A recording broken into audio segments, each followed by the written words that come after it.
Lo mismo que el agua mueve la pesada piedra de molino, así es como el pensamiento espolea nuestra vida.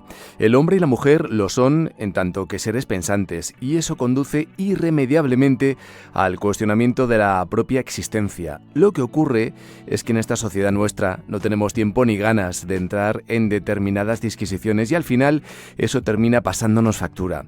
Tal vez ese problema que le perturba no sea materia para un psicólogo, sino cometido para un filósofo, y es ahí donde entra en escena nuestro invitado de hoy, que lleva años proporcionando asesoramiento filosófico para mejorar la vida de las personas.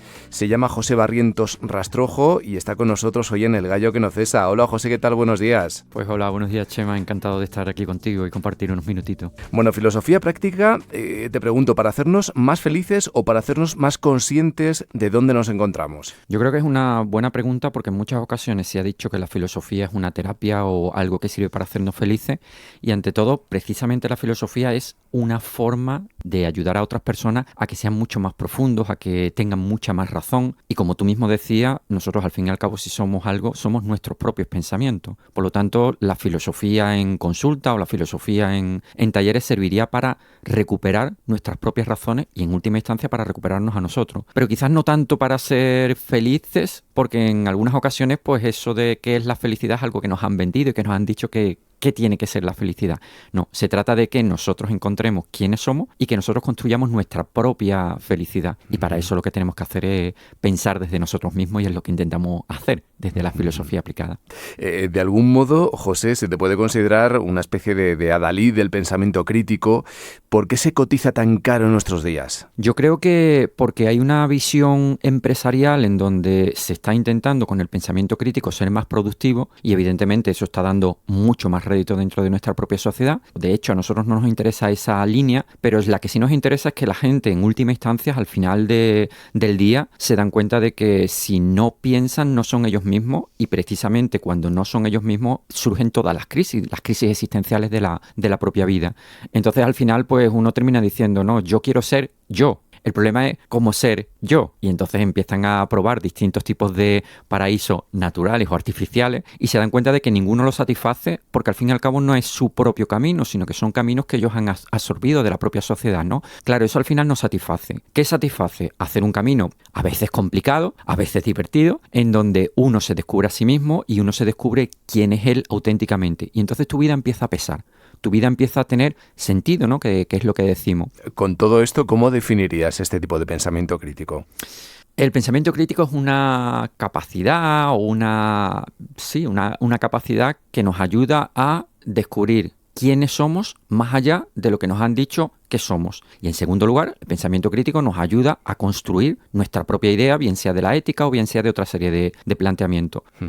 Vaya por delante que pensamiento crítico no equivale, por supuesto que no, a pensamiento positivo. Esto es otra cosa que no te gusta nada. Sí, yo creo que uno de los problemas que tiene el pensamiento positivo es que ha sido una forma de seguir vendiendo el capitalismo. Es decir, vamos a ser felices. ¿Por qué? Porque está estudiado, y aquí los psicólogos hablarán mejor que yo, pero está estudiado que cuando uno es positivo, consume más y produce más. Es decir, somos más producers, somos mucho más consumidores y productores, que es lo que las empresas quieren, que seamos muy positivos, que seamos muy felices y además que no nos hagamos cuestionamientos profundos porque al fin y al cabo eso detiene el propio consumo. Más de uno puede llegar a pensar, José, que la filosofía práctica no es otra cosa que una especie, una suerte de psicología. ¿Qué es lo que diferencia ambas disciplinas?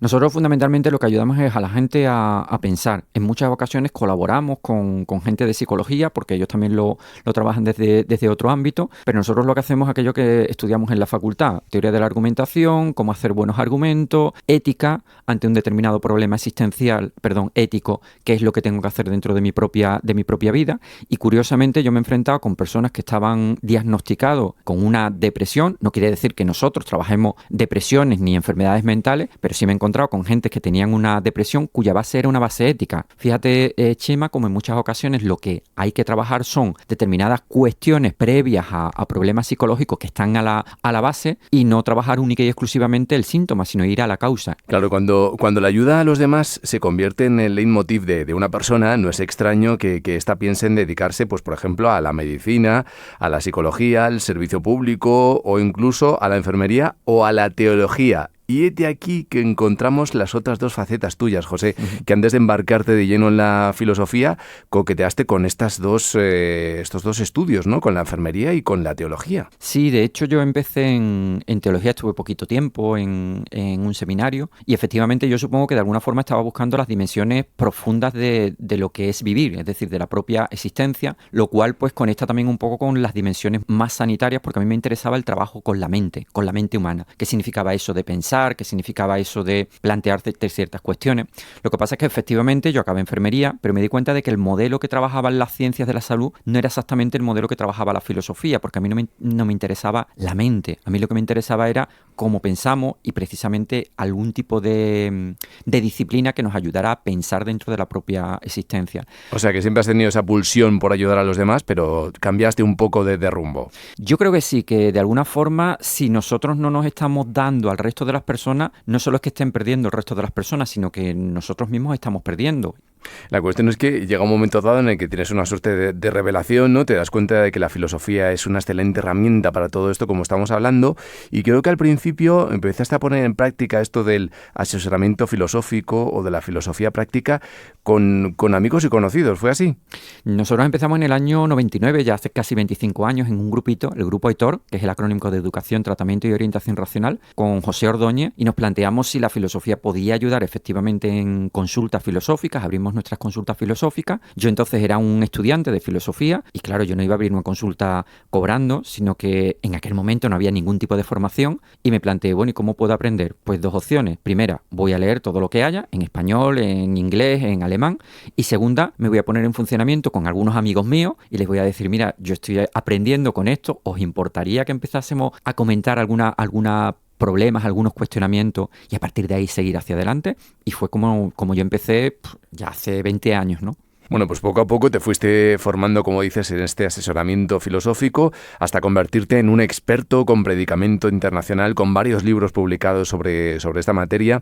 Pasaste varios años como profesor en la Universidad de Sevilla, como consultor filosófico, como hemos dicho, hasta que en un momento dado decides cambiar de rumbo profesional y dirigir tus pasos a los talleres. ¿Por qué exactamente los talleres? Sí, bueno, empecé a trabajar en consulta y me di cuenta de que muchos de mis consultantes lo que les faltaban eran determinados instrumentos, hábitos filosóficos, cuando se planteaban determinados problemas. Y yo decía, bueno, si estas personas tienen esas herramientas, esos instrumentos para poder enfrentar sus propias problemáticas o sus propios cuestionamientos, ¿no sería mejor preventivamente, como en una atención primaria, ofrecerle estas herramientas y a partir de ahí que ellos no lleguen a una consulta filosófica? Y fue cuando entonces empezamos a trabajar precisamente en talleres filosóficos para ofrecerles todos estos elementos, toda esta riqueza que la propia filosofía nos termina dando. Y entonces es cuando empezamos pues primero a hacer los propios talleres y luego inclusive pues las formaciones que ahora mismo estamos desarrollando a nivel nacional e internacional. Filosofía también dentro de las prisiones. El proyecto Boecio que tú impulsas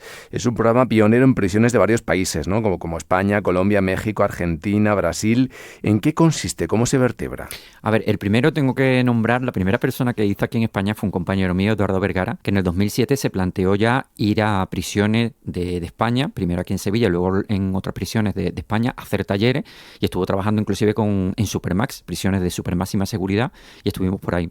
Luego yo en el año 2013-14 me empecé a plantear un proyecto con la Universidad de Chicago para ver si realmente los talleres tenían algún tipo de resultado. Vimos la eficacia que lo tenían, publicamos varios artículos y luego yo empecé a trabajar con Brasil, con México, con otros lugares. Fundamentalmente lo que nosotros intentamos hacer en prisión, nuestro objetivo es que las personas consigan 3 objetivos. 1, pensamiento crítico, como decíamos, pues para superar la ideología criminal. Nosotros no le decimos a nadie en prisión qué tiene que pensar, pero le damos determinados instrumentos, determinados resortes para que ellos piensen por ellos mismos. Segundo elemento, gobierno sobre las pasiones, que en el argot más conocido sería algo así como regulación emocional. La pasión es algo que nos hace pasivos, que destruye nuestra propia racionalidad y que hace que cometamos determinados actos en donde en muchas ocasiones no nos reconocemos. ¿Qué le damos a esta gente? Un entrenamiento para que en esas circunstancias difíciles ellos sean los que gobiernen su propia existencia. Y el último son acciones comunicativas, es decir, mejorar sus relaciones personales. Bueno, estamos ya terminando, José, pero claro, el conocimiento y la conciencia de uno mismo son incompatibles con la evasión personal, ¿no? Por eso cuando entra en escena ahí la angustia, la filosofía no trata de esquivarla. ¿Para qué sirve la angustia y para qué la podemos emplear, si es que la podemos usar? Nosotros en filosofía nos planteamos que la angustia puede tener elementos positivos. Y uno dirá que estoy angustiado. Bueno, ¿y qué elementos positivos puede tener una angustia?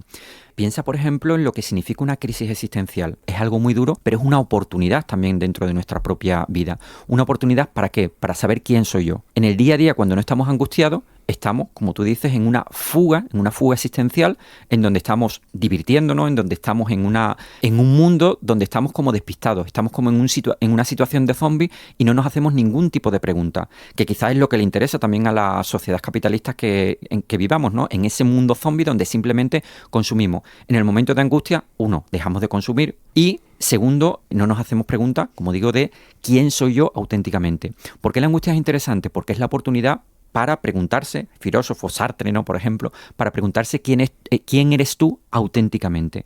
Bueno, pues ya ven ustedes, amigos oyentes, las aplicaciones prácticas que tiene la filosofía. José Barrientos Rastrojo es especialista en esta materia, también es profesor en la Universidad de Sevilla y nos ha venido a contar ese tipo de iniciativas que desarrolla con este motivo, ¿no?, con la aplicación práctica de la filosofía. José, ha sido un placer, muchísimas gracias y que tengas un muy feliz día. Pues muchísimas gracias a vosotros y buenos días para toda aquella gente que se esté levantando.